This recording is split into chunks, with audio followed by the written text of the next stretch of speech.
At 16, he was cast out with nothing but a key and a cryptic message.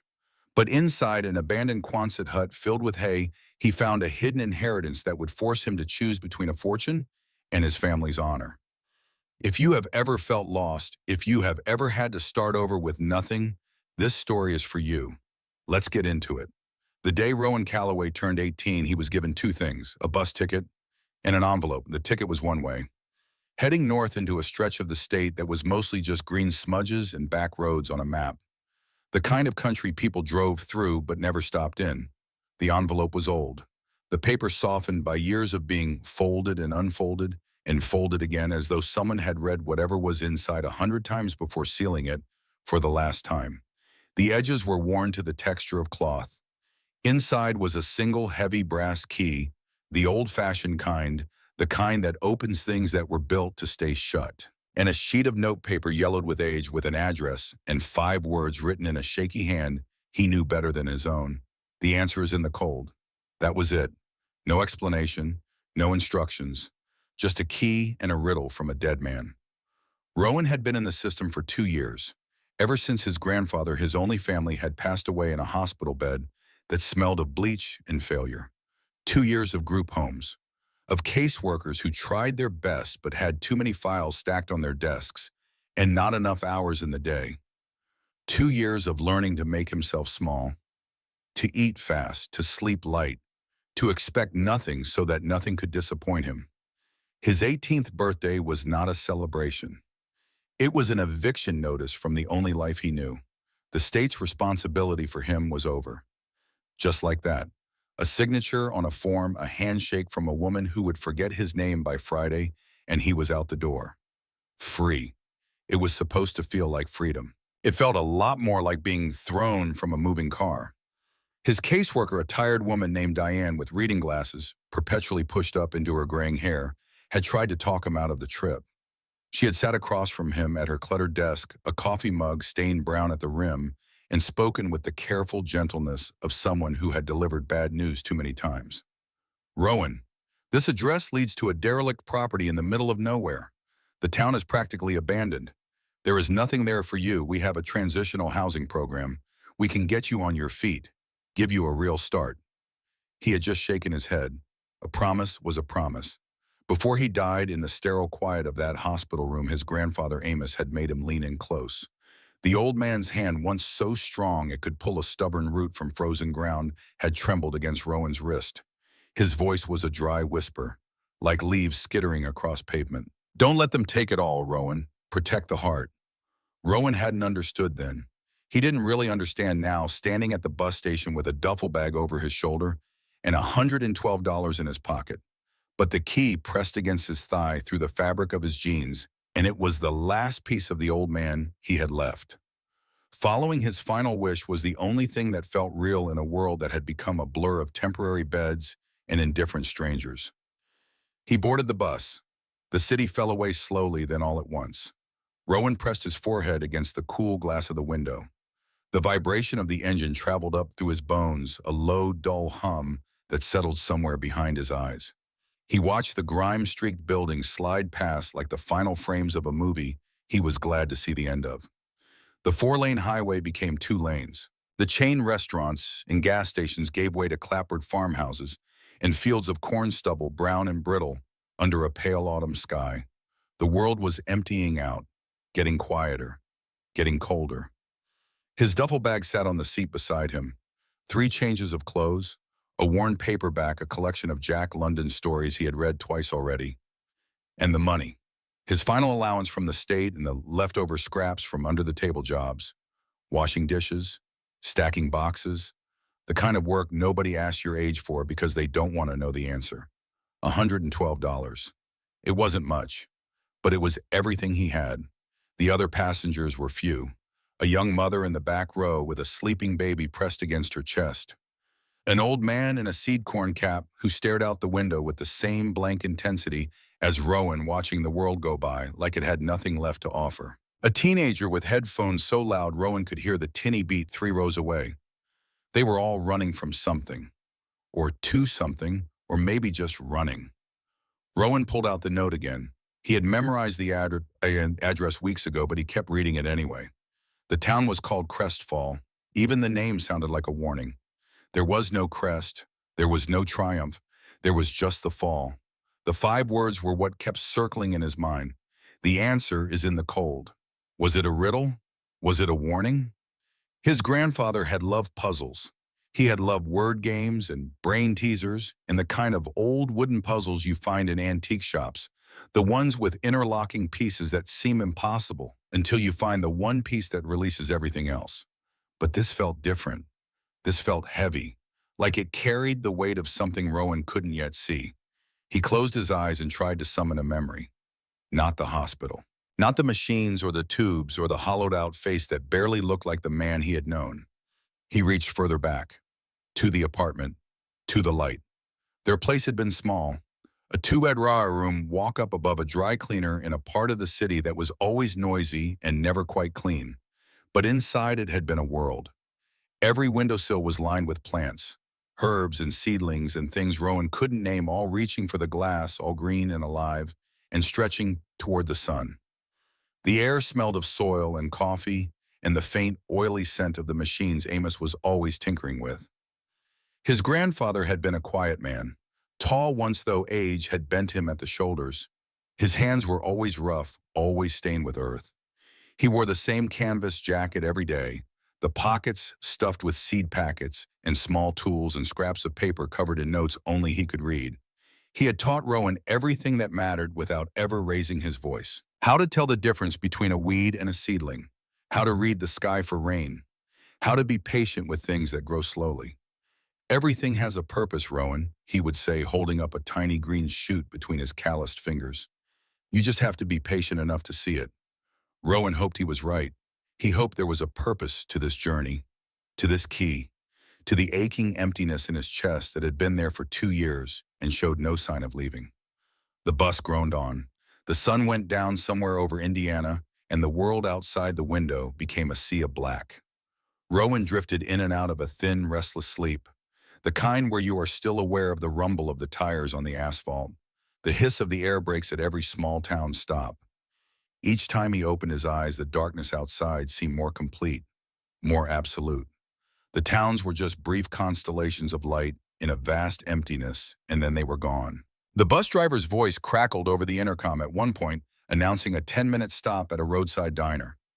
Rowan didn't move. He could smell the coffee and grease through the open door, and his stomach clenched hard, but he couldn't afford to spend a single dollar on a hot meal. The hunger in his gut was a familiar ache. He could manage it. He had been managing it for years. It was the other hunger that was unbearable, the one for answers, for a place to belong, for someone to say his name like it mattered. He leaned his head back against the seat and waited. When the driver finally called out Crestfall, his voice sounded tired and far away, like even the word exhausted him. Rowan was the only one who moved. He grabbed his duffel bag and made his way down the aisle on stiff legs. The bus door opened with a pneumatic sigh, and the night swallowed him whole. The cold was the first thing. A clean, sharp, stunning cold that bit at his face and his ears and the exposed skin at his wrists. Nothing like the damp, gray cold of the city. This was country cold, the kind that comes from open sky and frozen earth and miles of nothing to stop the wind. His breath plumed white in front of him. The air smelled of pine and damp soil, a different planet from the exhaust fumes and garbage he had grown up breathing. The bus pulled away. Its red taillights shrank and shrank until they were 2 tiny dots, and then they were gone. And Rowan was alone, utterly, completely alone. The bus had left him at a crossroads. There was no station, not even a shelter, just a single flickering street lamp casting a sick yellow glow over a cracked patch of pavement. In one direction, the road disappeared into total darkness. In the other, he could just make out the dim shapes of buildings huddled together like people trying to keep warm. That had to be the town. He pulled his thin jacket tighter and started walking. Crestfall was not a ghost town. Not exactly. It was a town on life support, breathing but barely. The main street was a dozen single-story buildings, most of them dark. A few windows glowed with the blue flicker of televisions. A single bar had a neon sign that blinked the word beer in a stuttering rhythm like it couldn't quite commit. There was a post office, a general store with a hand-painted closed sign propped in the window, and a diner still open its windows, casting warm, golden rectangles of light onto the empty sidewalk. Rowan's stomach screamed at the sight of it. But he kept walking. The address on the note was a route number and a lot number. Outside of town proper. He checked the street signs under the weak lamplight, got his bearings, and headed toward the edge of the settlement. His footsteps were the only sound in the world. That and the hum of electricity in the wires overhead. And somewhere far away, the single bark of a dog that didn't bark again. The sidewalk ended. Rowan walked on gravel, now the shoulder of a two-lane road that seemed to lead into nothing.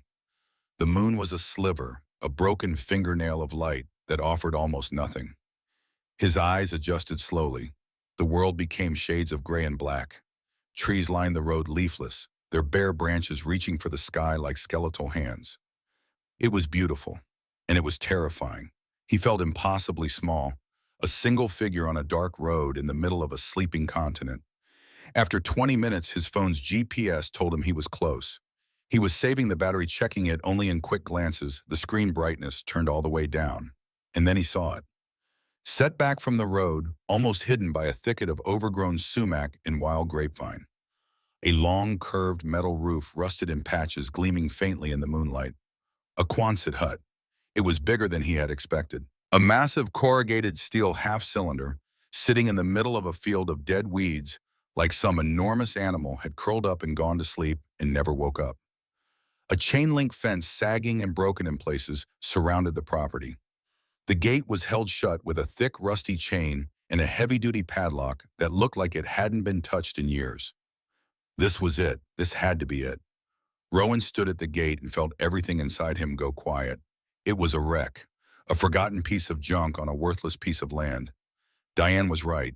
His grandfather had left him nothing but a dead end. His shoulders dropped. The cold was getting into his bones now, a deep physical ache that made his joints stiff and his fingers clumsy.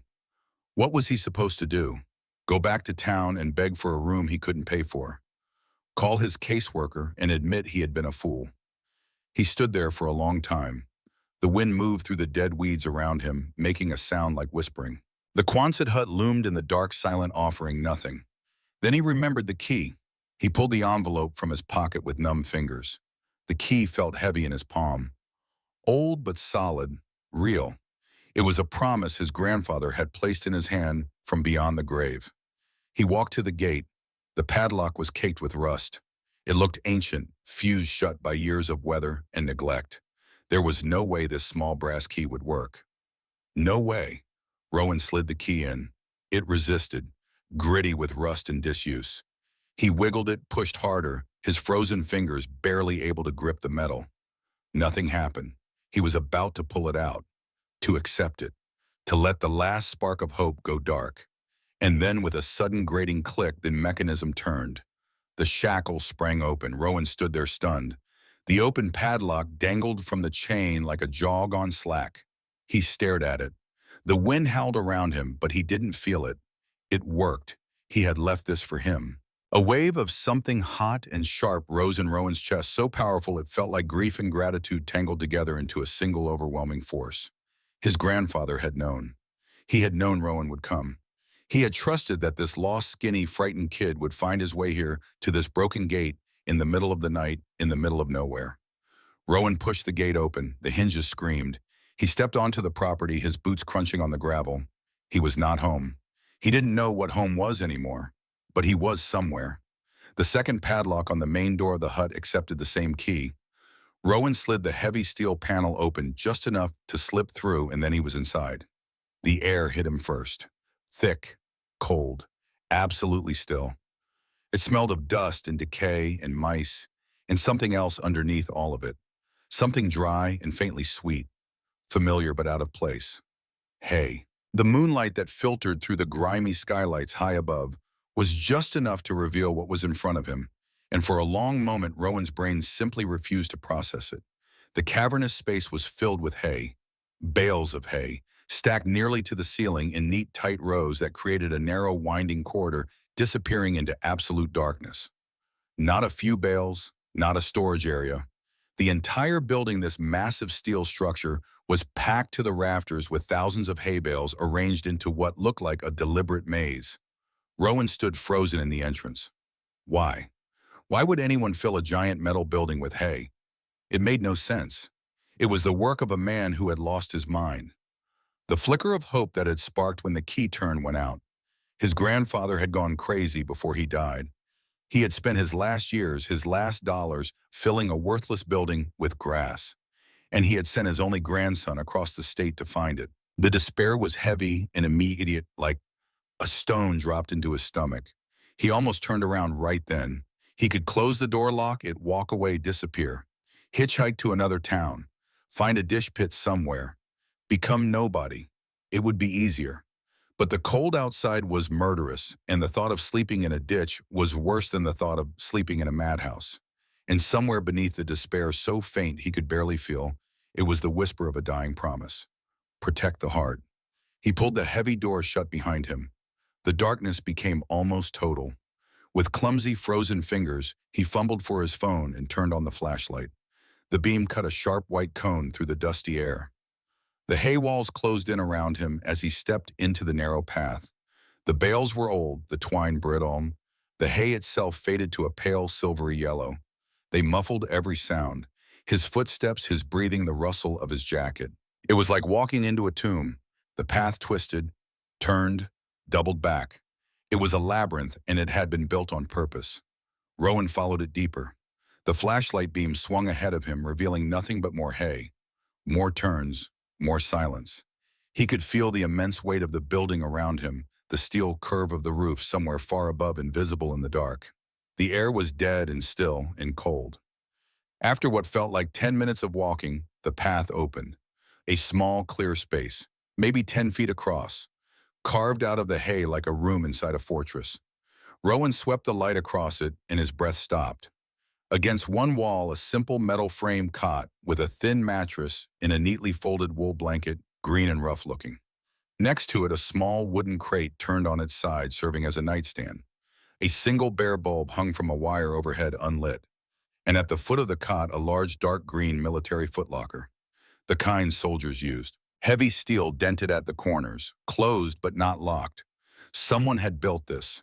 Someone had prepared this space and then sealed it away behind a labyrinth of hay and a rusted padlock, and 2 years of silence. His grandfather hadn't been crazy. This was deliberate. Every bale, every turn, every detail. It was all for Rowan. He dropped his duffel bag to the dusty concrete floor. The sound was dull and dead, absorbed by the hay.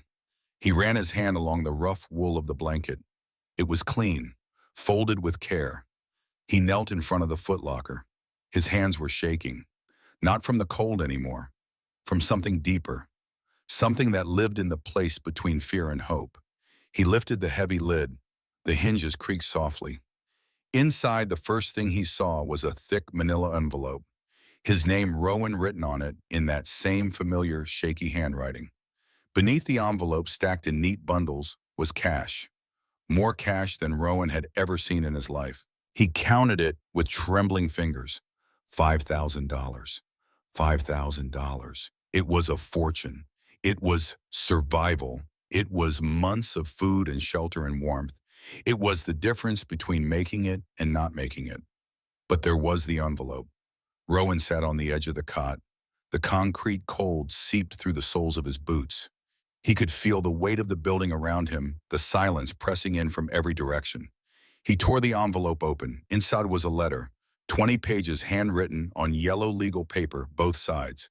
The handwriting was his grandfather's, shaky in places, steady in others, as though the old man's strength had come and gone in waves as he wrote. Rowan aimed the flashlight at the first page and began to read. My dearest Rowan. The words blurred. He had to stop and press the back of his hand against his eyes.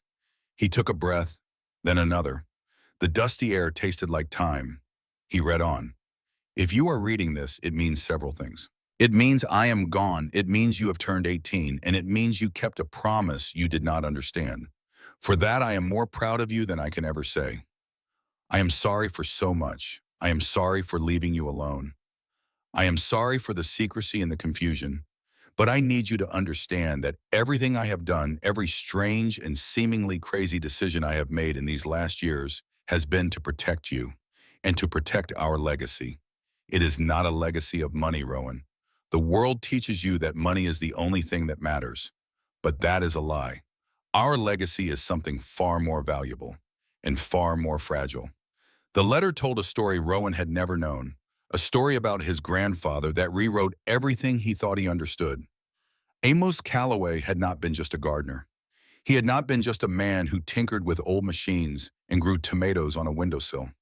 For 40 years quietly without recognition or fanfare, he had been a seed saver. He had traveled to forgotten corners of the country and beyond collecting rare and endangered heirloom seeds, varieties of wheat and corn and squash and beans that had been grown for centuries by families and communities, but were being wiped out one by industrial agriculture and climate change. He was not a hobbyist. He was a genetic librarian, an archivist of living history. Each seed in his collection was a thread connecting the present to the past, a piece of biodiversity that could never be replaced once it was lost. His collection was his life's work, and it was priceless. Then came Vantech Agrisciences. They were a massive agrochemical corporation, the kind that owned patents on living organisms and sold seeds that were engineered to be sterile, so farmers had to buy new ones every year. They had heard about the Callaway collection. They had approached Amos with an offer, a buyout. They did not want to preserve the seeds. They wanted to dissect them, to isolate their genetic traits and engineer them into proprietary hybrids they could patent and sell. When Amos refused, they got aggressive. Legal threats, intimidation. They tried to discredit him, calling him a crank and a charlatan. And when that didn't work, they got creative. They manufactured a debt. Using a series of shell companies and predatory loans Amos had taken out years earlier during a medical emergency, they constructed a fraudulent financial claim against him, a massive debt that existed only on paper. They used it as a weapon to seize everything he had. I could not fight them in court, the letter said. They had armies of lawyers. I had nothing. I had you, and I could not risk them coming after you. So I disappeared. I sold everything of conventional value. I let them think they had bled me dry. I let them take the apartment. I let them believe that my life's work was nothing more than a few dusty jars of seeds lost in the shuffle. I let them win Rowan, so that I could win in the end. The Quonset hut, this land, it was the one thing he had managed to protect, a property he had bought decades ago under a trust that was difficult to trace. His plan had been audacious and desperate and patient, the kind of plan only a man who understood seeds could conceive. A plan built on the faith that something buried and silent could survive the winter and emerge in the spring. The hay is not just hay, the letter continued. It is insulation. It is camouflage. It is a buffer against the world. But its most important job is yet to come. You are sitting in the heart of a machine, Rowan, and you are its operator. But the machine is dormant. It needs power, and it needs cold. Remember what I wrote on the note. The answer is in the cold. Winter is coming. The first true deep freeze of the season is the key. You must be ready. The letter went on. Instructions, a diesel generator in the shed behind the hut, where to find fuel, how to prime the engine, how to start it, how to use the money in the footlocker for supplies. Be patient. Wait for the right moment. And when the cold comes, you will understand everything. Then near the end, the tone changed. This is a heavy burden to place on your shoulders. You are so young and you deserve a life of lightness and joy, not one spent hiding in the dark. You have a choice. The money in this locker is yours. You can take it and walk away and build a new life. No one would blame you. That is the easier path. Or you can stay. You can see this through. You can protect the heart. It is the harder path, Rowan. It is the lonelier one. But I believe it is the path that will lead you not to an easier life, but to a truer one. The choice is yours. Whatever you decide, know that I love you. Know that I have always loved you. And know that you were the best thing I ever grew. Rowan's throat was so tight he could barely breathe. He sat on the cot in the dead silence of the hay-walled room, the letter trembling in his hands, and let the tears come. They were hot on his frozen cheeks. He didn't wipe them away. Then he turned to the last page. There was a final paragraph written in a different ink as though it had been added later. The handwriting was more urgent, smaller. One more thing. I do not say this to frighten you, but you must know. There is someone in Crestfall who works for them. I was never able to learn who. It could be anyone. Be careful, Rowan. Be careful with every unexpected kindness. Trust what people do over time, not what they say on the first day. The wolves do not always look like wolves, Rowan read it twice. A cold that had nothing to do with the temperature settled into his chest. He was not just alone. He was being watched.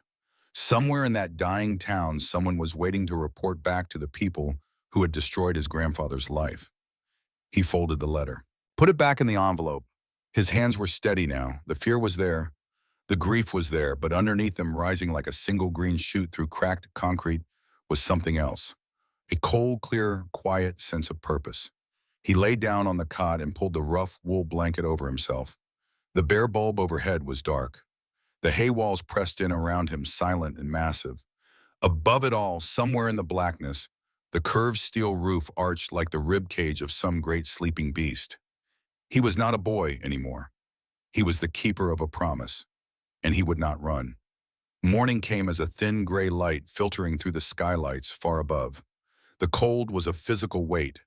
Rowan's breath clouded in the frigid air. For a moment he forgot where he was, and the old familiar panic of waking in a strange place seized him. Then he saw the hay, the footlocker, the envelope with his name. He ate his last protein bar, drank from his water bottle, pulled on every layer he owned. Then he took $1,000 from the footlocker, folded the bills carefully into his front pocket, and retraced his steps through the hay maze. Outside, the morning was brilliant, cold and clear, the sky a vast, hard blue.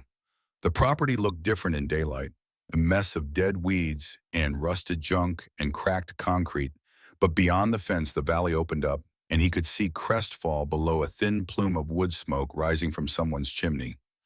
He locked the hut behind him and started walking. The diner was called the Morning Glory. Inside it was warm and smelled of coffee and bacon and the particular comfort of a place where people have been eating the same breakfast in the same booths for 40 years. A handful of old-timers sat at the counter nursing ceramic mugs, flannel shirts, weathered hands. They looked up when Rowan walked in, and every pair of eyes stayed on him a beat too long. A waitress pointed him to a booth. She was in her late 50s with a unindicated tired face and a no-nonsense way of moving. Her name tag said Dot. Rowan ordered pancakes, bacon, eggs, and coffee. When the food came, he ate like a man rescued from the sea. Every bite was warmth spreading through his body, pushing back the deep cold that had settled into his bones overnight. Dot watched him from behind the counter, not judging, just noticing. "You're not from around here," she said. It was not a question. "No, ma'am," passing through something like that. He didn't offer more. His grandfather's letter was burned into his mind. The warning about the town, the wolf who didn't look like a wolf. Dot seemed kind, but kindness was exactly what the letter had told him to be careful of. He paid with a 50, left a good tip, and walked to the general store. It was a dusty, overstuffed place that sold everything from canned goods to thermal underwear. The man behind the counter was old and wiry, with suspicious eyes that tracked Rowan through every aisle. Rowan loaded up canned soup, pasta, coffee, bread, jerky, a headlamp, work gloves, the warmest socks and long underwear they carried.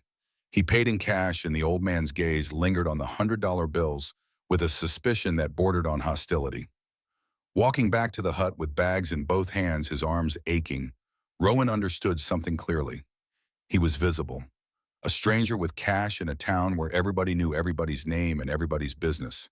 He needed to be more careful. He needed to be quieter. Back inside the hut, the silence wrapped around him like a second skin. But this time it felt different. Not like a tomb, like a shelter. He unpacked the food, organized the supplies on the wooden crate, laid out his new warm clothes on the cot. Then he sat down and read the letter one more time. Every word, every instruction, every warning. Outside, the wind picked up, moaning through the gaps in the old steel walls. The hay bales creaked, faintly settling. Somewhere above, a skylight rattled. Rowan folded the letter and placed it under his pillow. He had work to do. The generator sat in the shed behind the Quonset hut like a beast that had been sleeping for a decade and did not want to be woken. It was an old military surplus diesel unit, the kind built for forward operating bases and field hospitals. Blocky, heavy, coated in a skin of rust and cobwebs so thick it looked like the earth was trying to reclaim it. The shed itself was barely standing, three walls of warped plywood, and a corrugated tin roof that leaked in two places. A workbench along one wall held a metal toolbox and a row of old coffee cans filled with bolts, gaskets, and spare parts, each one labeled in Amos Calloway's careful handwriting. Rowan stood in front of the generator on his second morning in Crestfall, the letter's instructions spread out on the workbench beside him, and realized he had no idea what he was doing. He had never worked on an engine. He had never held a wrench for any purpose that mattered. In the group homes, the closest thing to mechanical work was unjamming the laundry machine, and even that usually ended with someone calling maintenance. He was a city kid, a paperback kid, a kid whose hands knew how to hold a pen and a fork and not much else. But the letter was precise. His grandfather had written the instructions the way he wrote everything, with the calm patience of a man who assumed his reader was intelligent but untrained. Step by step, tool by tool, drain the old oil first. It will be black and thick as tar. Use the wrench in the second can from the left. Do not force it. Let the metal tell you when it is ready. Rowan drained the oil. It took him an hour to find the right wrench and another hour to figure out the drain plug. The oil came out in a sluggish black ribbon, cold and foul-smelling, pooling in the catch pan like something that had died. He cleaned the fuel lines next, then the air filter, which crumbled in his hands like old bread. He found a replacement in the toolbox sealed in a plastic bag with a note taped to it. For Rowan, as if the old man had packed this box knowing exactly who would open it and exactly how lost that person would feel. The spark plugs were corroded. Rowan scraped them clean with a wire brush, his knuckles raw and bleeding from where they had slipped against the engine housing. The cold made the metal brutal. Every bolt, every surface, every tool burned his skin with frost. He worked all day. By the time the thin autumn light began to fail, he had reassembled most of what he had taken apart, but the engine still would not turn over. He pulled the starter cord until his shoulder screamed. Nothing, not even a cough. He sat on the dirt floor of the shed, his back against the wall, and stared at the machine. His hands were black with grease. His knuckles were cracked and bleeding. His body ached in places he didn't know could ache. But he would try again tomorrow.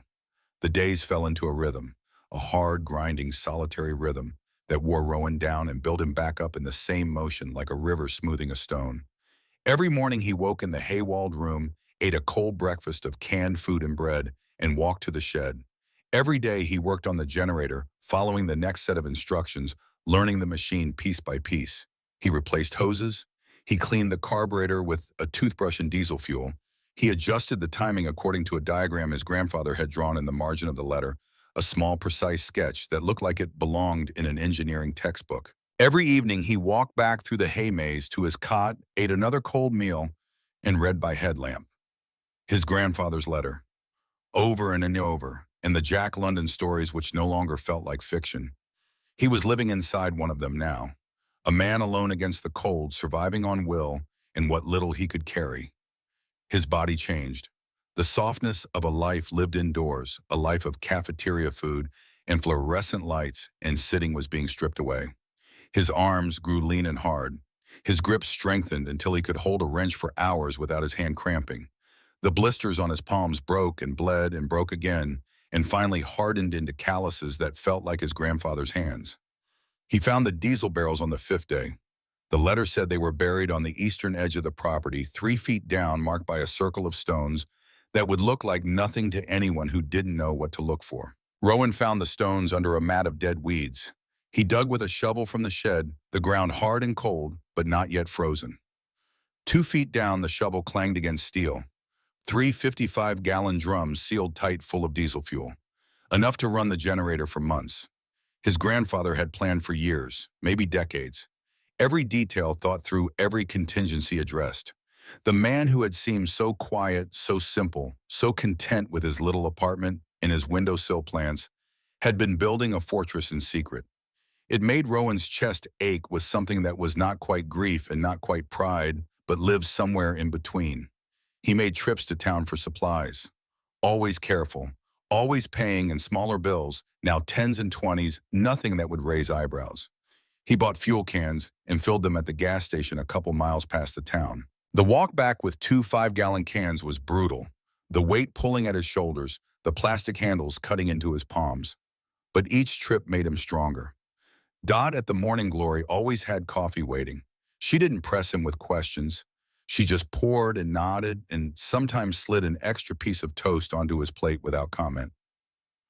The old-timers at the counter watched him the way old men and small hounds watch anything new. Not hostile, just measuring. To them, he was the Callaway boy's grandson, the kid who had shown up out of nowhere and moved into the old hut on the hill. A curiosity, a question mark. They didn't know his story, and Rowan intended to keep it that way. But someone in this town already knew more than they should. That thought never left him. It sat in the back of his mind like a splinter, small but constant. Every friendly face was a potential mask. Every casual question was a potential probe. His grandfather's warning had poisoned the well of trust before Rowan had even taken his first drink. Lenora Hale arrived on a Tuesday. Rowan heard the engine before he saw the vehicle. He was in the shed, elbow deep in the generator's fuel system, when the sound of tires on gravel cut through the quiet. His body went rigid. He wiped his hands on his jeans and moved to the corner of the shed where he could see the gate without being seen. A silver pickup truck, clean but not new. A woman got out, mid-50s, sharp face, graying hair pulled back tight. She wore a dark wool coat over practical clothes, and she moved with the kind of controlled efficiency that made Rowan think of people who bill by the hour. She stood at the gate and looked at the new padlock. Then she looked at the hut. Then she pulled out her phone. Rowan's phone buzzed in his pocket. Unknown number. He let it ring. A minute later, a text. Rowan, this is Lenora Hale. I was your grandfather's attorney. I know you are here, please. Let's talk. I can help you, Lenora Hale, the woman who had given the envelope to Diane, the woman Amos had trusted with his last secret.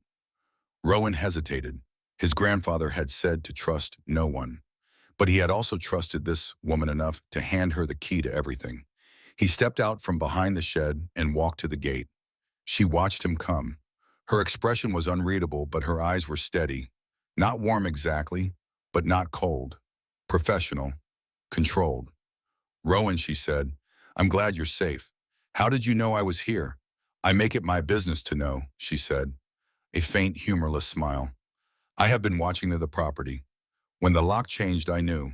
She was direct. Rowan found he appreciated that. He had spent 2 years surrounded by people who spoke in careful circles, social workers and counselors who padded every sentence with qualifiers and softened every truth until it was unrecognizable. Lenora Hale spoke like someone who respected his time and his intelligence. He unlocked the gate and let her in. They did not go inside the hut. Rowan wasn't ready for that. They stood by her truck in the cold wind, and she laid out the situation with the precision of a surgeon describing what she was about to cut. Vantec Agrisciences had filed a final motion to seize all remaining assets tied to Amos Callaway's estate. That included this land.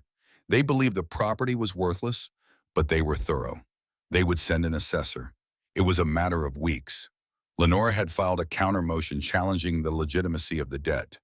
It was a long shot, she said, and her voice made it clear that long shot meant almost impossible. But it would buy time. A few months? Maybe. What happens after that, she said, her eyes locked on his, depends on you. It depends on what your grandfather left here. She paused. The wind pulled at her coat. He told me his plan, she said. In broad strokes, he told me he was leaving you a choice. He trusted you to make the right one. She handed him a business card. Thick paper, simple black text. Call me when you're ready. Call me if you need anything. Fuel food advice. Your grandfather set up a small trust with me to cover these costs. You don't have to burn through your own money. Rowan looked at the card, then at her. He had thought of everything, Rowan said quietly. Yes, she said. He had. She turned toward her truck, then stopped. Stay warm, Rowan. Winter is coming, and it is not going to be gentle. She drove away. Rowan stood at the gate, the card in his hand, the wind cutting through his jacket. He looked at the generator shed. It was no longer just a project, it was a weapon. and he had to get it working before the clock ran out. Wade Pruitt showed up 3 days later. Rowan was hauling fuel cans back from the gas station, his arms burning, his legs heavy, when an old Ford pickup slowed beside him on the road. The driver was a man in his 50s with a weathered face, thick hands on the wheel, and the kind of easy, unhurried expression that comes from a lifetime of physical work and early mornings. "You're the Callaway kid," the man said. Not a question. Rowan tensed, his fingers tightened on the fuel cans. "I'm Wade Pruitt," the man said. "I've farmed the parcels south of your granddad's place. Been neighbors for 20 years. Hop in. I'll give you a ride before your arms fall off." Every instinct told Rowan to say no. The letter, the warning, every unexpected kindness. But his shoulders were on fire and the hut was still a mile away, and the man's face was so plainly, simply honest that refusing felt more suspicious than accepting. He put the cans in the truck bed and climbed in. Wade talked the way farmers talk. Slow and factual with long, comfortable pauses between sentences. He talked about the weather, about the price of feed corn, about the winter forecast, which was calling for a bad one of those old-fashioned winters that made you remember what the land could do when it wanted to remind you who was in charge. And he talked about Amos. "Your grandfather was a good man," Wade said, his eyes on the road. Quiet, kept to himself. But he knew more about growing things than anyone I ever met. "I had a section of field that wouldn't produce for 3 seasons straight. Soil was dead. Your granddad walked it with me one afternoon, took some samples, and told me exactly what was wrong and how to fix it. Didn't charge me a dime. Just said that's what neighbors do." Rowan listened. He said very little. But something in Wade's voice, something in the way he spoke about Amos with genuine respect and not a trace of pity, loosened a knot in Rowan's chest that he hadn't known was there. Wade dropped him at the gate and drove off with a wave. No questions about what was inside the hut, no lingering glances, just a ride and a story, and the quiet kindness of a man who believed that was how the world was supposed to work. Over the following weeks, Wade became a presence. He would stop by with a thermos of coffee. He helped Rowan replace a section of the chain-link fence that had collapsed under the weight of a fallen branch. He showed Rowan how to test soil pH with a kit from the feed store and how to read the land for drainage problems. He taught Rowan things that were not in his grandfather's letter. Practical thing, how to split wood, how to patch a roof leak with tar and tin, how to read the sound of wind through trees to know if the temperature was dropping or rising. The kind of knowledge that lives in the hands and the ears and the bones of men who have worked the same ground for decades. Rowan was careful. He did not show Wade the interior of the hut. He did not mention the letter or the footlocker or the instructions about the generator. But one afternoon when the fuel line jammed and Rowan was ready to put his fist through the shed wall, Wade wandered over, looked at the engine, and quietly diagnosed the problem in about 30 seconds. "Vapor lock," he said. "Happens when the fuel gets air in it. Here." He showed Rowan how to bleed the line. The engine coughed, sputtered, and for the first time turned over. It ran for about 10 seconds before dying again, but those 10 seconds were the most beautiful sound Rowan had ever heard. Wade grinned. "She'll run," he said. "Just needs patience." Rowan almost trusted him completely that day. Almost. The first snow fell on a Thursday in late November, a light dusting that turned the brown landscape white and fragile. It melted by afternoon, but it was a warning. The cold was coming. Rowan had the generator running reliably now. Not easily and not without protest, but running. Each morning he would prime it, pull the cord, and coax the old engine to life. It would roar and shake and belch black smoke, but it would run. He had traced the heavy-duty electrical cable from the shed, buried in a shallow trench, to where it entered the wall of the hut. Inside, behind a section of hay he had to dismantle, he found an industrial breaker box. With the generator running, he threw the main switch.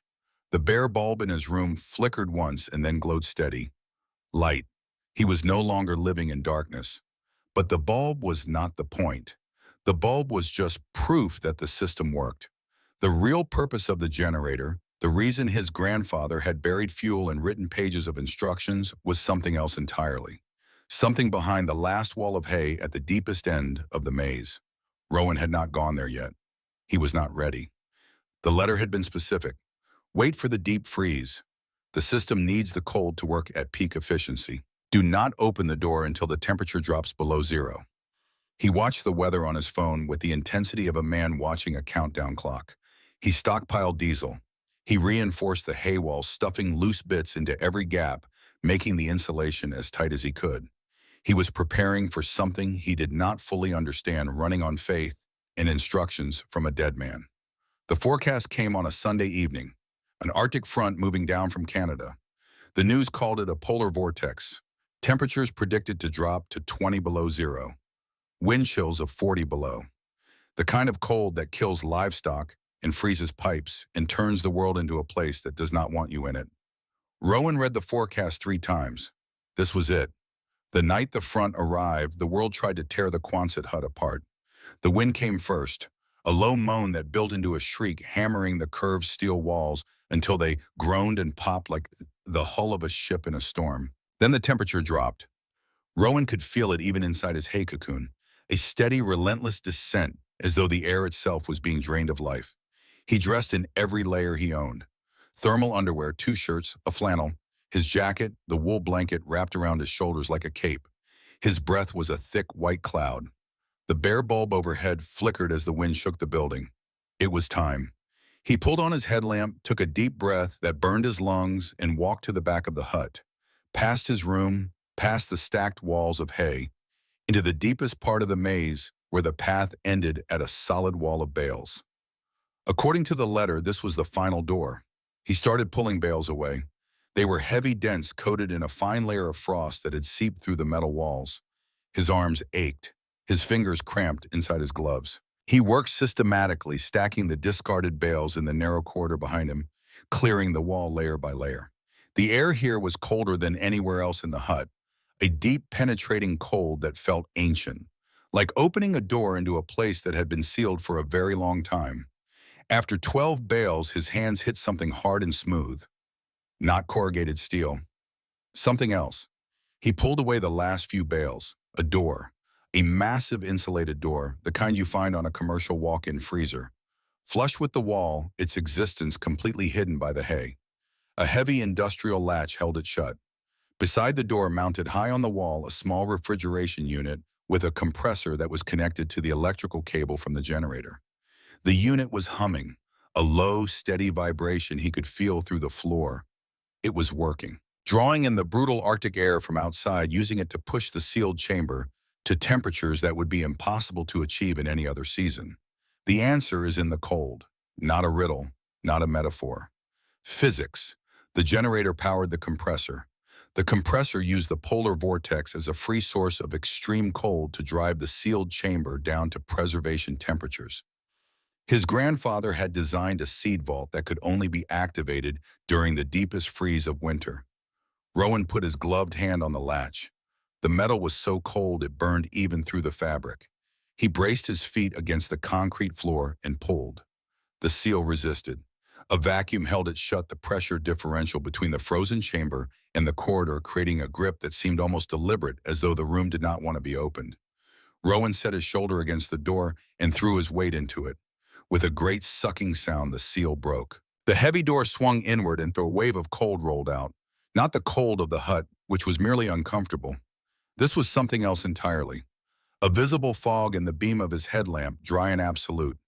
It smelled of nothing, the sterile, lifeless cold of deep preservation. Rowan stood at the threshold. His headlamp cut into the darkness, revealing the space beyond. He stepped inside. The room was small, maybe 10 feet by 10 feet. Stainless steel shelves lined every wall, floor to ceiling, and on those shelves, arranged with the meticulous care of a museum curator, were hundreds of small, sealed glass jars. Each jar was filled with seeds, tiny black specks, larger striped seeds, mottled brown ones, smooth white ones the size of rice grains, seeds of every shape and color and texture, each jar labeled in his grandfather's handwriting with a species name, a date, and a location. Zea maize, Blue Hopi, Arizona, 1987. Phaseolus vulgaris, Cherokee Trail of Tears, Tennessee, 1991. Triticum aestivum, Turkey Red, Kansas, 1983. Rowan turned slowly, his headlamp sweeping across the shelves. There were hundreds of jars, maybe 1,000, each one a species of variety, a living thread connecting the present to centuries of cultivation and care. Each one a piece of the world's genetic memory, saved from extinction by a quiet man with calloused hands and a canvas jacket. It was a library of life, frozen in time, waiting. In the center of the room on a small metal table was one final item, a lacquered wooden box, small and beautiful, inlaid with mother of pearl, that caught the light of the headlamp and threw back tiny rainbows. Rowan picked it up. His fingers were so numb he could barely feel the smooth wood. He opened the lid. Inside, on a bed of black velvet, was a single dried sunflower head.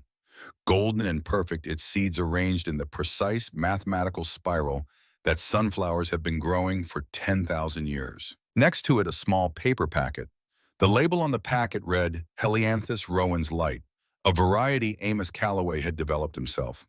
Cross-pollinated and selected over years, maybe decades. A sunflower bred for height and resilience and color. Named after his grandson, under the box, another envelope. Rowan opened it. A single sheet, the handwriting weaker than before. Spidery and thin. You did it, Rowan. You are standing in the heart. This is our legacy. It is not land or money. It is the future. It is a bank of resilience in a world that has forgotten its value. What you do with it now defines who you are. The choice, as always, is yours. But I know you will make the right one. I believe in you. Tears froze on his cheeks. He stood in the center of that frozen room holding a packet of sunflower seeds with his name on them and cried. He cried for his grandfather, for the 40 years of quiet, invisible work that had led to this room, for the love that had survived death and distance and 2 years of silence, and still found its way to him through a brass key and a maze of hay. He cried for the boy he had been lost and alone and invisible, and he cried for whatever he was becoming now. In the weeks that followed, Rowan changed. He sealed the freezer door and shut down the generator to conserve fuel, knowing now what it protected and why. The cold snap passed. The temperature rose to merely miserable. But inside Rowan, something had shifted at a level below thought. He began to study. Lenora brought boxes to the gate. His grandfather's books, textbooks on botany, soil science, genetics, organic agriculture. She brought his grandfather's journals, which she had kept safe for years, in a fireproof cabinet at her office. She brought a second-hand laptop and arranged a satellite internet connection. In his hay-walled room by the light of the single bare bulb, Rowan read. He read about the plants whose seeds were frozen behind that steel door. He learned their histories, their needs, their vulnerabilities. He learned how Turkey red wheat had traveled from the steppes of Ukraine to the plains of Kansas in the pockets of Mennonite immigrants. How Cherokee Trail of Tears beans carried the memory of a forced march in their very name. How blue hopi corn had been cultivated for 1,000 years in desert soil by people who understood water in ways modern agriculture had forgotten. He read his grandfather's journals, and here the science gave way to something deeper. Amos wrote about plants the way some men write about their children. He described the way a particular bean vine reached for a trellis at dawn, the exact shade of blue on a rare corn kernel, the sound a ripe sunflower head made when the wind moved through its seeds. Rowan was learning more than botany. He was learning his grandfather's language. He was hearing the old man's voice again, not in memory but in the present, alive on the page. And slowly, almost without realizing it, he began to move beyond the instructions. He started his own notebook. He cataloged the jars in the freezer, cross-referencing them with his grandfather's journals. He identified gaps in the collection and species that were most at risk. He began to think not just about preserving the seeds, but about growing them, about getting them into the ground, into the hands of farmers and gardeners who could keep them alive. He was no longer just the keeper of the vault. He was becoming its student. And in the quiet hours before sleep, when the wind moaned outside and the hay walls creaked, he began to imagine something his grandfather had only dreamed of. The black SUV appeared on a Wednesday afternoon in early January. Rowan saw it from the shed where he was organizing tools, a vehicle that did not belong in Crestfall. Too clean, too expensive. The kind of car that announced itself as money before it even stopped moving. It pulled up to the gate. A man got out. He was tall, lean, somewhere in his 40s, though the kind of 40 that comes with expensive haircuts and tailored coats. His shoes were wrong for the mud and gravel polished leather that would be ruined in 5 steps. He looked at the property the way a buyer looks at something he intends to own. Rowan walked to the gate. His heart hammered, but he kept his face still. He had learned that from Lenora. Never show them what you are feeling. Make them guess, Rowan Calloway, the man said. His voice was smooth and practiced, the voice of a man who had talked people out of things for a living. My name is Mercer. I am a senior vice president at Vantech Agrisciences. I think you and I should have a conversation. Rowan said nothing. He stood on his side of the gate and waited. Mercer smiled. It did not reach his eyes. We have been adversaries in court, he said, but there is no need for us to be enemies. Your grandfather was a brilliant man, brilliant but sentimental. He had something of extraordinary value and he chose to hide it in a metal shed instead of letting it reach its potential. Mercer paused. He tilted his head, studying Rowan with the cool, appraising look of a man accustomed to finding the price on everything. We know about the freezer, Rowan. The words hit like a fist to the chest. Rowan did not move, did not blink. But inside everything went cold. Mercer knew, Vantech knew, not just about the land or the hut or the hay. They knew about the freezer, the specific detail that only someone who had been inside could know. That collection, Mercer continued, is a biological treasure trove. In our hands, it could help feed the world. In yours, it will rot in a freezer in the middle of nowhere. We are prepared to drop all legal claims against your grandfather's estate, and we are prepared to offer you $5 million. Cash. Today, all we want is what is in the freezer. $5 million. The number hung in the air between them like a living thing. Rowan thought about what $5 million meant. A house, a real one with heat that worked and a door that locked from the inside. College, a car, a life where he never had to count the dollars in his pocket before ordering a meal. A life where he was not a boy living in a hay maze, terrified of the next knock at the gate. Then he thought about the jars on the shelves.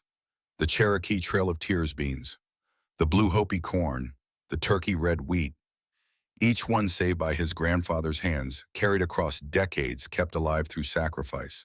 And the sunflower seeds, named for him, a variety that existed nowhere else on earth. This land is not for sale, Rowan said, and neither is my grandfather's legacy. Mercer's smile disappeared. The mask dropped, and underneath it was something sharp and predatory and utterly without warmth. You are making a mistake, kid. A $5 million mistake, no, Rowan said. I'm making a choice.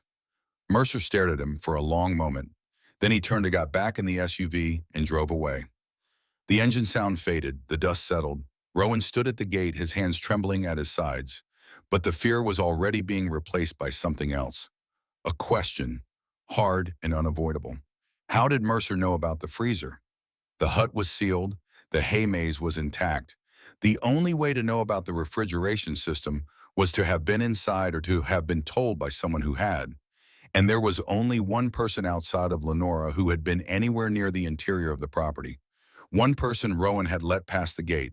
One person who had stood in the shed, helped bleed a fuel line, seen the generator and the cable that ran into the wall, and the setup that only made sense if you knew it was powering something hidden. Wade. Rowan drove to the Pruitt farm the next morning. Lenora had left her truck for him to use when he needed it. He didn't call ahead. He didn't plan what he was going to say. He just drove. Wade was in his barn working on a tractor. He looked up when Rowan walked in, and something in Rowan's face must have told him everything, because the easy smile faded and a stillness settled over the older man like a shadow. Rowan stood 10 feet away. His voice was quiet and very controlled. Vantech came to see me yesterday. A man named Mercer. He knew about the freezer, Wade. He knew exactly what was inside the hut. The only person who has been close enough to figure that out is you. Wade did not deny it. He set down his wrench. He sat on an overturned bucket. And then slowly, like a man who had been carrying something too heavy for too long and had finally decided to put it down, he told the truth.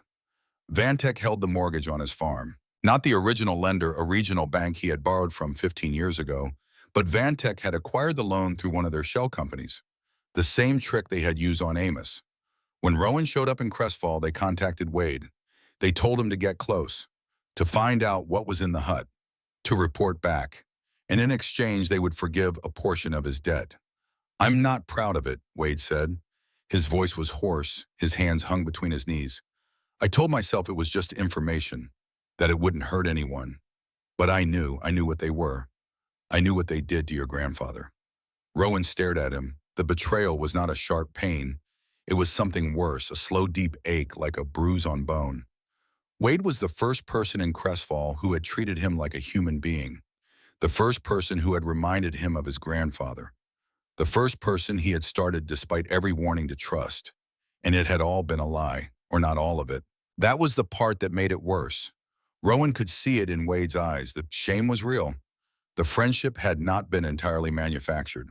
Wade had liked him, had respected Amos, had helped Rowan out of genuine decency, even as he betrayed him out of genuine fear.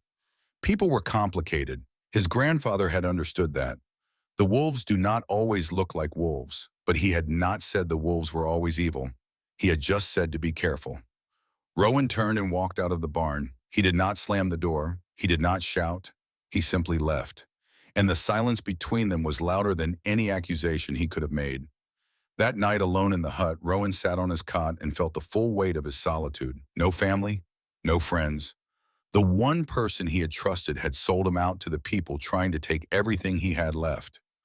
The walls of hay pressed in around him, and for the first time since arriving in Crestfall, he thought seriously about quitting. About taking the $5,000, locking the gate behind him, and disappearing. He opened his grandfather's journal instead. He turned the pages slowly, reading entries he had not reached yet, and there, dated 3 years before Amos died, he found a passage that stopped him. I nearly gave up today. Vantek's lawyers sent another letter, the third this month. They are relentless, and I am tired. I sat in the apartment and looked at the seeds on the windowsill and thought, what is the point? I am one old man. They are an army. The world does not care about what I am trying to save. It will not notice when these species are gone. But then I thought of Rowan. I thought of his face when he watches a seedling break the soil. That look of wonder, as if he is witnessing a miracle. And he is right. It is a miracle, every time. That is the point.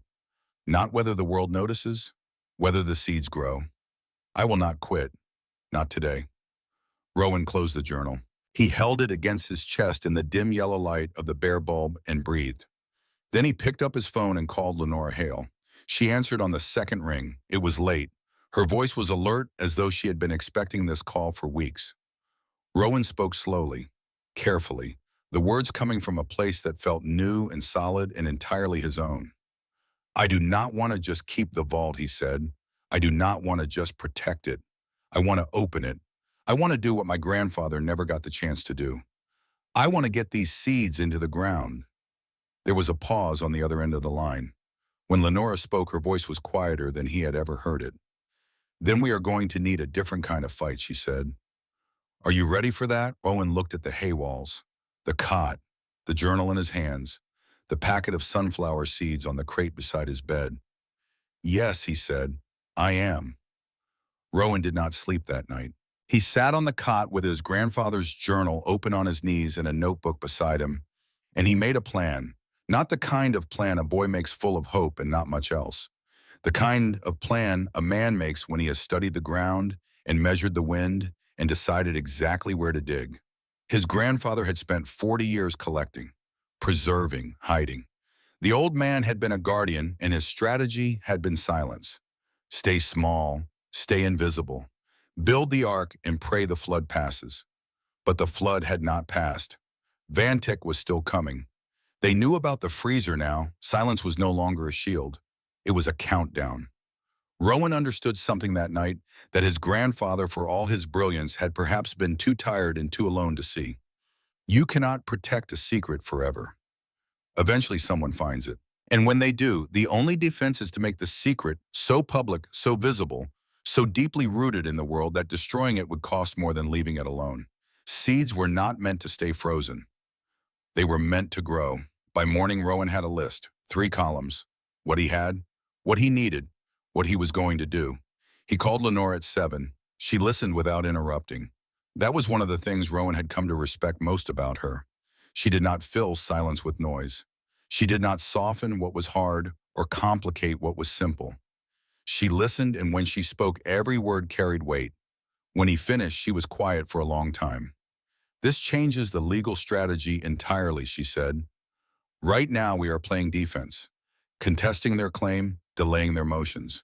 If you go public with the collection, you are inviting scrutiny, not just from Vantech, from everyone, regulatory agencies, academic institutions, the press. Once that door opens, it does not close, I know, Rowan said.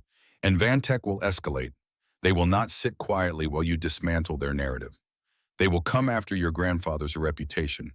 They will call him a fraud, a hoarder, a thief who stole proprietary genetic material. They will try to reframe the entire story. Let them, Rowan said. I have something they don't. What is that, the truth? And his journals. Another silence. Then Lenora said something Rowan had not expected. Her voice changed.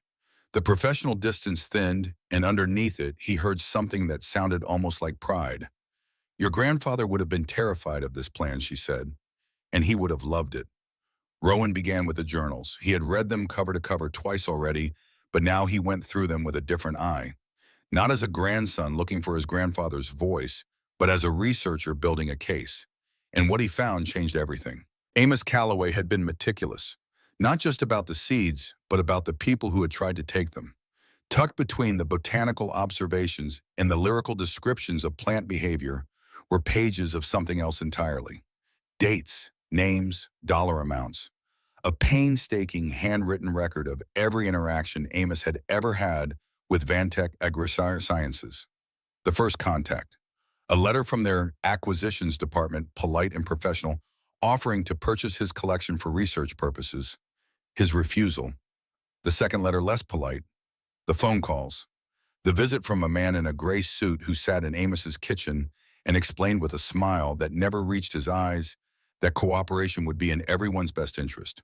Then the threats, the legal notices, the manufactured debt. Every step documented with the patient, obsessive precision of a man who had spent his life recording the growth patterns of living things and saw no reason to treat the growth patterns of corruption any differently. There were photocopies of loan documents annotated in red ink with arrows pointing to clauses that had been altered after signing. There were names of shell companies traced through public records to their parent corporation. There were dates that showed Vantech had begun acquiring Amos's debt months before they ever contacted him, which meant the buyout offer had never been genuine. It had been the polite prelude to a theft that was already in motion. Rowan sat at his cot and stared at the pages. His grandfather had not just saved seeds, he had saved the evidence of his own destruction. Quietly, without telling anyone. Not on a computer or a hard drive or anything that could be hacked or stolen, but in the pages of a leather-bound journal that looked like nothing more than the ramblings of an old gardener. The old man had built two vaults, one for the seeds, one for the truth. Rowan called Lenora. I need you to come out here, he said. Bring whatever you need to photograph documents. There is something in these journals you have to see. Lenora arrived that afternoon. She sat on the cot and read for 3 hours without speaking. The only sound was the scratch of her pen as she marked pages with small adhesive tabs, yellow for financial records, red for evidence of fraud, blue for names and dates. When she finished, she set the journal down on the crate and pressed both hands flat against her thighs. Her face was very still, but her eyes were burning. This is not just your grandfather's case, she said. This is a pattern. Look at the dates. Look at the shell companies. They use the same structure, the same playbook over and over. If they did this to Amos, they did it to others. She looked at Rowan. This is enough to file a fraud complaint with the state attorney general. Combined with the counterclaim we already have, it could unravel the entire debt. But Rowan, you need to understand what you are starting. This is not a quiet settlement anymore. This is a war. Rowan nodded. He had already made his choice. He had made it the night he sat in the frozen vault and held a packet of sunflower seeds with his name on them. Everything since then had been preparation. File it, he said. Lenora gathered the journals, carefully handling them the way Rowan had seen her handle nothing else with reverence. These are irreplaceable, she said. I will photograph every page and return the originals to you within 48 hours. Keep them safe. She paused at the door of the hut. One more thing, the assessor from Vantech's legal team. The one who is supposed to inspect the property. He is scheduled for next month. We need to be ready for that.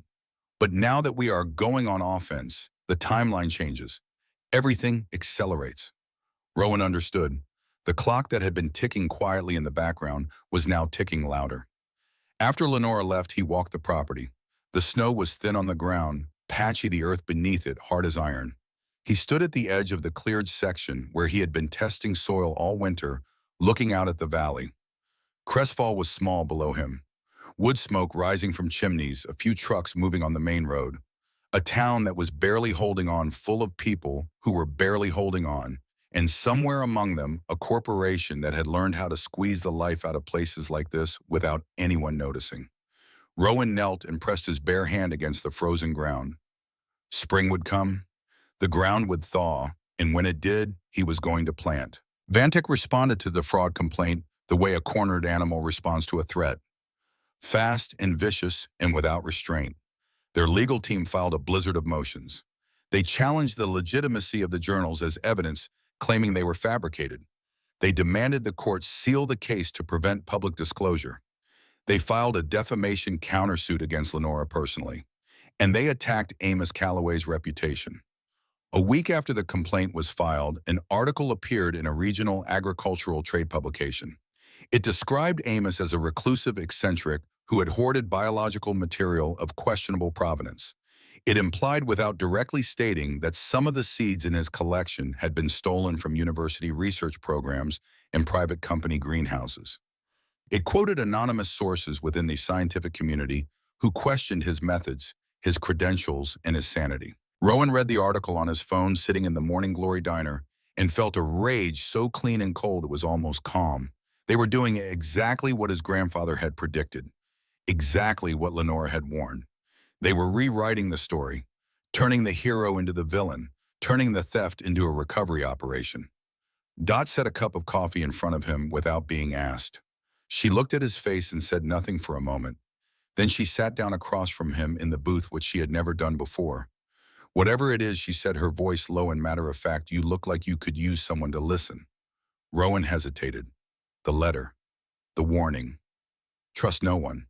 But he was tired of carrying everything alone. And Dot had never asked him for anything. She had never pushed.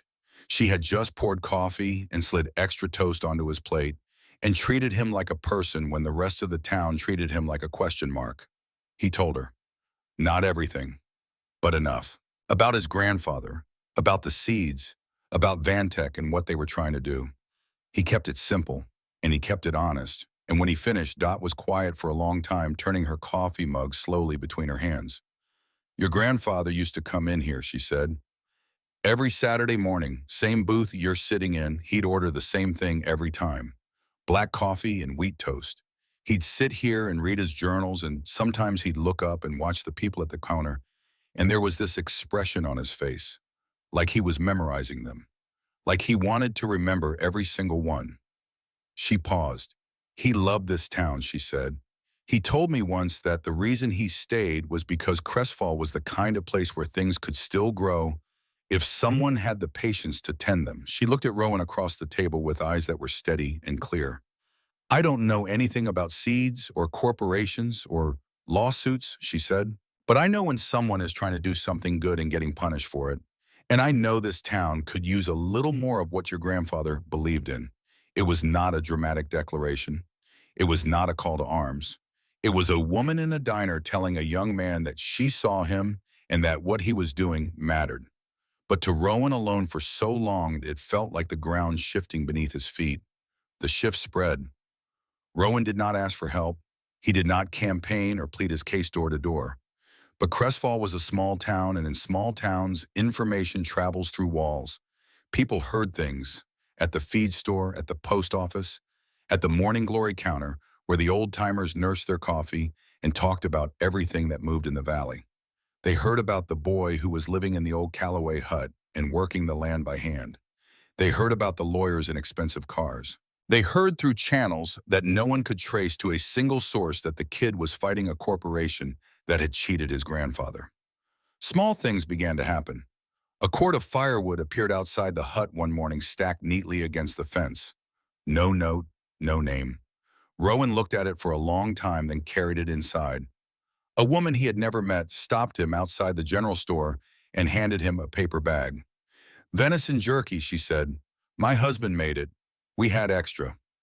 She walked away before he could thank her. The old man behind the counter at the general store, who had watched Rowan with suspicious eyes for months, nodded at him one morning and said, "Your granddad was good people." First full sentence the man had ever spoken to him. These were not grand gestures. They were the language of a community that had decided without announcement or ceremony that the boy at the hut on the hill was one of their own. And in a town like Crestfall, where people had so little that decision carried weight, Wade Pruitt came back on a cold morning in late February. Rowan saw him through the shed window, the old Ford pickup at the gate, Wade standing beside it with his hands in his jacket pockets and his head bowed, not calling out, not honking, just standing there, waiting. Rowan could have ignored him. Part of him wanted to. The betrayal still sat heavy in his chest, a bruise that had faded from sharp pain to dull ache, but had not disappeared. Wade had sold him out, had taken his trust and handed it to the people who wanted to destroy everything his grandfather had built. But Rowan had spent the winter reading his grandfather's journals, and one passage had stayed with him more than any other, written not about plants, but about people. The hardest thing in this work is not the cold or the pests or the drought. It is knowing that most of what you plant will fail. Most seeds do not germinate. Most seedlings do not survive, but you plant anyway, because the ones that do survive change everything, and you never know which ones those will be until you give them the chance. Rowan walked to the gate. Wade looked up. His face was raw with something that was not weather. His eyes were red-rimmed, and he looked like he had not slept in days. "I came to tell you something," Wade said. His voice was rough and stripped of its usual ease. "I should have told you a long time ago." He told Rowan that he had contacted Lenora Hale, that he wanted to testify, not just about what Vantech had asked him to do, but about how they had acquired his mortgage and used it as leverage. The same playbook they had used on Amos. The same shell companies. The same manufactured pressure. "I know what it will cost me," Wade said. "They will call the loan. I will lose the farm. I have made my peace with that. But I cannot live the rest of my life knowing I helped them do to you what they did to your grandfather." He paused. The wind moved through the dead grass at their feet. "I am not asking you to forgive me," he said. "I am asking you to let me do the right thing." Rowan studied the man in front of him. The weathered face, the thick working hands, the fear that was visible and real and not hidden behind a smile. Wade was not performing contrition. He was standing in it, and the cost was written in every line of his face. Rowan opened the gate. "Come inside," he said. "It's cold out here." Wade's testimony changed the case. He sat in Lenora's office the following week and gave a sworn deposition. He named the Vantech representative who had contacted him. He described the terms of the arrangement, what he was asked to do, what he was promised in return. He provided copies of his mortgage documents showing the chain of acquisition that led back to Vantech's shell company. And he was not alone. Within a week of Wade's deposition becoming part of the legal record, 3 other farmers in the county contacted Lenora. Each one had a similar story. Loans acquired by anonymous holding companies that turned out to be Vantech subsidiaries. Pressure to cooperate. Threats of foreclosure for noncompliance. A pattern so consistent it could not be coincidence. The case was no longer Rowan Calloway versus Vantech Agrisciences. It was becoming something larger. A picture of systematic predation targeting small landowners in rural communities where legal resources were scarce and media attention was non-existent. Lenora filed an amended complaint. The state attorney general's office, which had been slow to respond, began asking questions.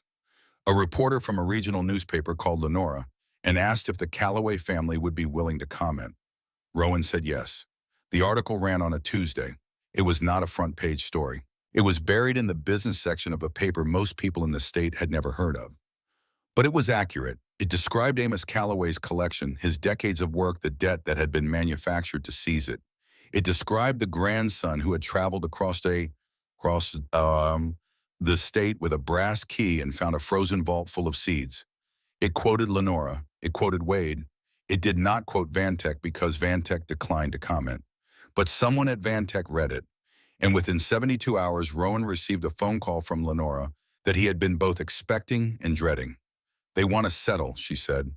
The offer came through Vantech's legal team in a 12-page document that Lenora summarized in 3 sentences. They would drop all claims against the Callaway estate. They would release the manufactured debt. And in exchange, Rowan would sign a non-disclosure agreement that prohibited him from ever publicly discussing Vantek's involvement with his grandfather, the seed collection, or the predatory lending practices described in the journals, permanently for the rest of his life. The settlement included a financial component. Lenora did not tell him the number at first. She wanted him to consider the terms before the money colored his thinking. "This is the safe option," she said. Her voice was careful and measured the voice of an attorney laying out facts, not advocating for a position. "If we go to trial, there is no guarantee. Their lawyers are expensive and experienced. Judges are unpredictable. Juries are unpredictable. You could win everything or lose everything. A settlement guarantees the land. It guarantees the collection stays in your hands. It ends the fight." She paused. "But the silence clause is absolute. You could never tell this story. You could never use your grandfather's journals as evidence in any future proceeding. You could never warn anyone about what Vantek does. Their pattern continues. The next Amos Callaway has no warning."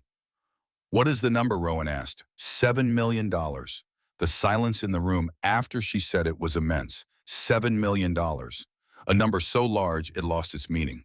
He could buy 100 farms. He could fund a seed bank in a proper facility with climate control and staff in a real laboratory. He could do everything his grandfather had dreamed of, but better, bigger. All he had to do was stop talking. Rowan sat with it for 2 days. He did not call anyone. He did not ask for advice. He walked the property in the thin February light, his boots crunching on the last of the snow, and he turned the choice over in his mind the way his grandfather had taught him to turn soil, slowly looking for what was hidden underneath. $7 million in silence, or the truth and whatever came with it. He thought about Wade, who had given up his farm to testify, about the 3 other farmers who had come forward with their own stories, about Dot, who had offered him nothing but coffee and honesty and the quiet conviction that what he was doing mattered. He thought about his grandfather sitting in the Morning Glory diner every Saturday morning, watching the people of Crest fall with an expression like he was trying to memorize them, loving a town that never knew what he was protecting on the hill above it. If Rowan signed the settlement, Vantek would continue. The shell companies would continue. The manufactured debts would continue. The next quiet, stubborn, brilliant old man who refused to sell his life's work would be crushed and no one would know, because the one person who had the evidence would have signed it away for $7 million. His grandfather had spent 40 years saving seeds because he believed that what was small and quiet and easily overlooked was worth more than what was loud and powerful and profitable. He had given up his apartment, his reputation, his health, and the last years of his grandson's childhood to protect a vault of living things that the world did not know it needed. He had not done that so Rowan could sell his silence. On the 3rd morning, Rowan called Lenora. "No," he said. She exhaled slowly, a sound that was not surprise but something closer to relief. "Then we go to trial," she said. The trial lasted 9 days. Rowan attended every session. He sat in the front row of a county courthouse that smelled of old wood and floor wax, wearing the best clothes Lenora had bought him, and he watched the machinery of justice grind forward with the slow, heavy inevitability of a glacier. Vantek's attorneys were everything Lenora had warned: polished, relentless. They challenged every document. They questioned every witness. They painted Amos Callaway as a paranoid recluse who had fabricated records to cover his own financial mismanagement. But they could not explain the shell companies. They could not explain why the same corporate structure appeared in Wade Pruitt's mortgage and in 2 of the other farmers' loans. They could not explain the altered clauses in Amos's original loan documents, which a forensic accountant Lenora had hired testified had been modified after signing. And they could not explain the journals. Page after page of meticulous, handwritten records, dated and consistent, spanning 3 years. Not the ravings of a madman, the observations of a scientist. The same man who had recorded the precise germination date of a Cherokee Trail of Tears bean and the exact color of a Blue Hopi corn kernel had recorded with the same precision and the same care the slow, deliberate theft of his life's work. Wade testified on the 5th day. He was nervous. His hands shook. But his voice was steady and his account was detailed, and he did not flinch under cross-examination. When Vantek's attorney suggested that Wade was a disgruntled debtor seeking to avoid his financial obligations, Wade looked the lawyer in the eye and said, "I owed a debt to a bank that no longer existed because your client bought it and turned it into a weapon. That is not finance. That is extortion." The courtroom was quiet after that. Rowan testified on the seventh day. Lenora had prepared him, but nothing could fully prepare an 18-year-old to sit in a witness box and tell the story of his life to a room full of strangers. He spoke slowly. He did not embellish. He described the bus ride, the key, the hay maze, the letter, the freezer, the sunflower seeds with his name on them.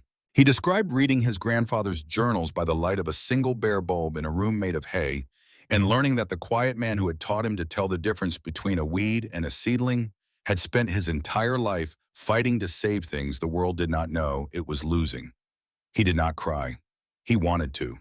But he held steady because his grandfather had held steady for 40 years, and the least Rowan could do was hold steady for one afternoon.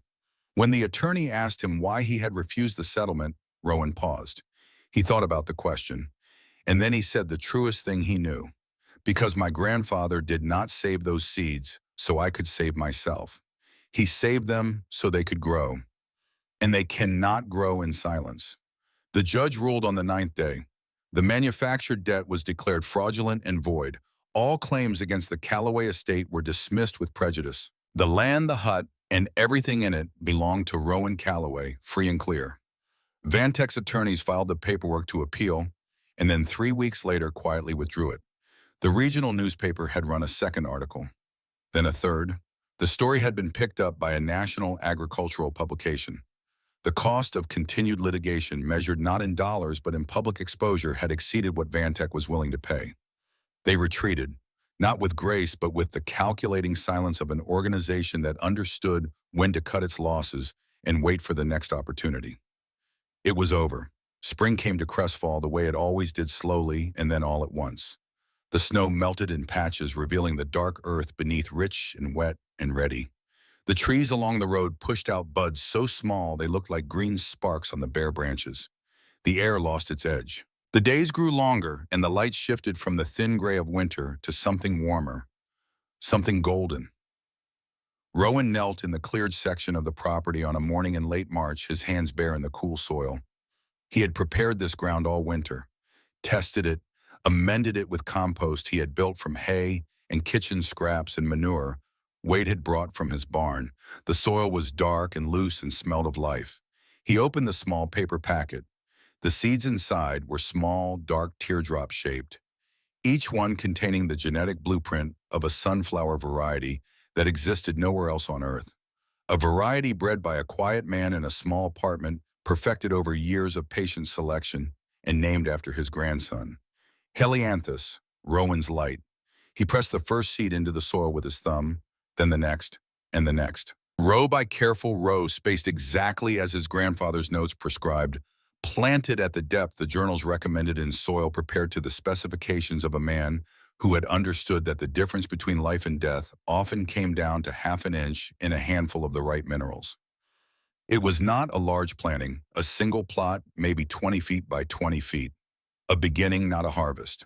But it was enough. Wade arrived mid-morning with a truckload of fencing materials to keep the deer out. He worked without speaking, setting posts, stretching wire. They had not talked about forgiveness.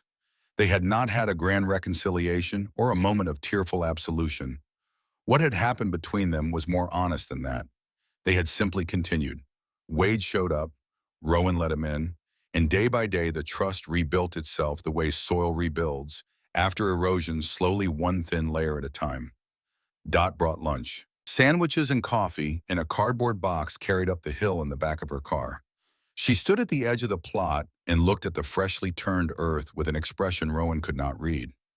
"What are you growing?" she asked. "Sunflowers," Rowan said. She nodded as though that was the most natural thing in the world.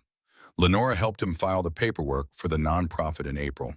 The Callaway Seed Sanctuary, a 501c3 organization dedicated to the preservation and distribution of heirloom and endangered plant seeds. The mission was simple.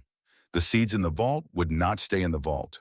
They would be cataloged, documented, and distributed to farmers, gardeners, researchers, and community seed banks across the country. Free of charge. No patents, no restrictions, no corporate ownership.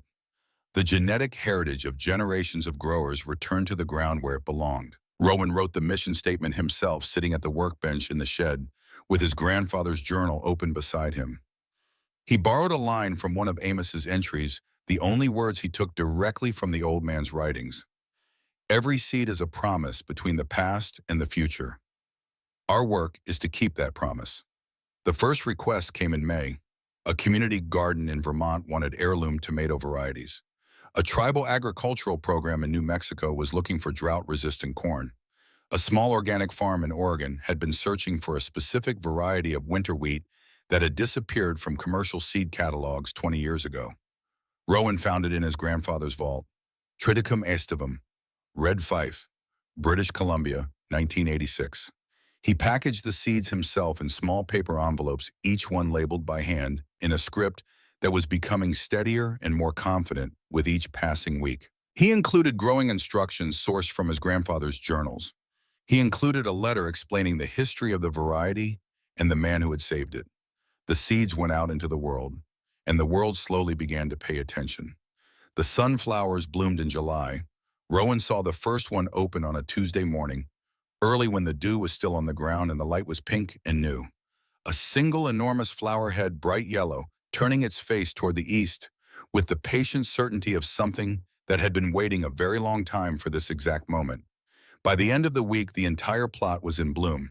20 rows of sunflowers, each one taller than Rowan, their thick green stalks holding up faces the size of dinner plates. They were brilliant, defiant. A wall of gold at the top of the hill, visible from the main road, visible from the town, visible from anywhere in the valley that you cared to look. People came, not because Rowan invited them, but because you could not drive through Crestfall without seeing them. They pulled over on the shoulder of the road and stood at the fence and looked. Some of them took photographs. Some of them just stood there. A few asked if they could come in, and Rowan always said yes. An old woman from the far side of the valley told him she had not seen sunflowers like that since she was a girl. She stood among the stalks and touched the petals with a hand that trembled slightly and said, "They look like they are listening." Rowan thought about that. She was right. Sunflowers do not just face the sun. They track it. They follow it across the sky from east to west, and at night they turn back to the east to wait for it again. They are always oriented toward the light, always reaching. His grandfather had known that when he named the variety. Rowan's light, not a description of what the flower was, but of what it did. It reached for the light. It turned toward warmth. It grew.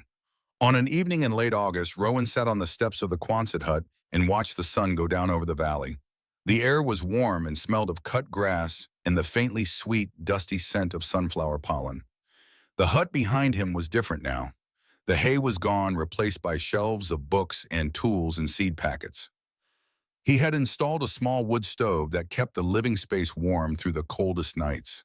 The cot was still there, but he had built a proper bed frame from reclaimed lumber, a desk by the wall covered in papers and journals and seed catalogs. The freezer remained. Cold and quiet, humming softly when the generator ran, holding its cargo of sleeping lives in stasis. But its shelves were less full now. Seeds were going out, into the ground, into the mail, into the hands of people who would plant them and tend them and save seeds from their harvest and pass them on. The vault was emptying, and that was exactly as it should be. A library is not alive if no one reads the books. Rowan opened his grandfather's journal to the last page. Amos had left it blank. Not accidentally, Rowan was sure of that now. The old man had left it blank on purpose. A final page with no words. An invitation. Rowan picked up a pen, the same kind of pen his grandfather had used, a simple black ballpoint, nothing fancy. He pressed the tip to the yellowed paper and wrote in a hand that was steady and clear. Year 1, Ineji, the seeds have taken root. He looked at the words. They were small on the empty page, but they were his. Below them he wrote one more line. Not for the journal, not for the record, for himself, and for the old man who had loved him enough to build a fortress out of hay and fill it with the future. I kept the promise. The heart is growing. He closed the journal. He set it on the step beside him. The sunflowers stood in the fading light, their heads bowed now heavy with seeds. Tomorrow he would begin the harvest. He would collect the seeds, thousands of them, and he would label them and store some and distribute others and plant the rest. The cycle would continue. The promise would be kept. Not once, but over and over, every season, every year, for as long as the ground could hold a seed and the sun could call it upward. He was 18 years old. He had arrived in Crestfall with a bus ticket and a brass key and $112 and no idea what he was walking into. He had found a maze of hay and a dead man's letter and a frozen room full of miracles. He had been betrayed and tested and tempted and pushed to the edge of everything he could endure. And he had chosen, not the easy path, not the profitable path, the true one. He was not a lost boy anymore. He was not a case number or a charity case or a question mark. He was the keeper of the Callaway Seed Sanctuary, and the seeds were alive, and the promise was kept, and the sunflowers were turning their faces toward tomorrow's sun. The light faded, the valley darkened. The first stars appeared faint and steady the way they always do in places where the sky is big enough to hold them. Rowan sat on the steps of his home and watched the night come in. He was exactly where he was supposed to be,